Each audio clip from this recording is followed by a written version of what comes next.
Lors de la première étape de la tournée du président Trump au Moyen-Orient, ici en Arabie Saoudite, des centaines de milliards de dollars ont été promis par l'Arabie Saoudite pour des investissements aux États-Unis. Le prince héritier d'Arabie Saoudite Mohammed bin Salman s'est engagé non seulement à respecter une promesse antérieure, mais aussi à l'augmenter encore au cours des 4 prochaines années.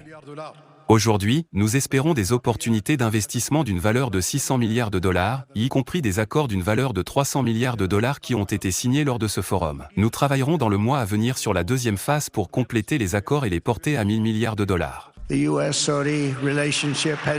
relations entre les États-Unis et l'Arabie saoudite sont un fondement de la sécurité et de la prospérité. Aujourd'hui, nous avons réaffirmé ce lien important et nous prenons les prochaines mesures pour rendre notre relation plus proche, plus forte et plus puissante que jamais.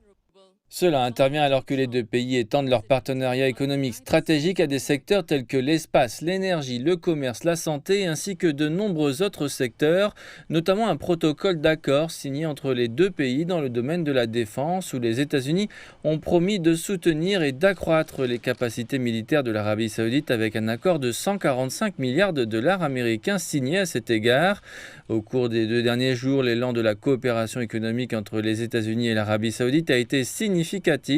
mais aussi sur la scène politique.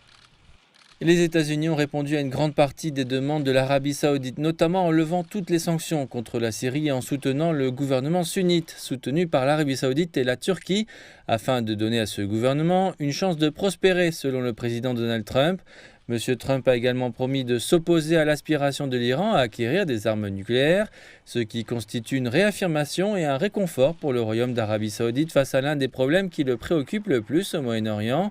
Dans le même temps, le président Trump a déclaré qu'il souhaitait voir l'Arabie Saoudite rejoindre les accords d'Abraham qui normalisent les liens entre Israël et les nations arabes, mais il a ajouté qu'il donnerait à l'Arabie Saoudite tout le temps nécessaire pour franchir le pas quand elle le jugera bon et qu'il la laisserait prendre la décision à son propre rythme.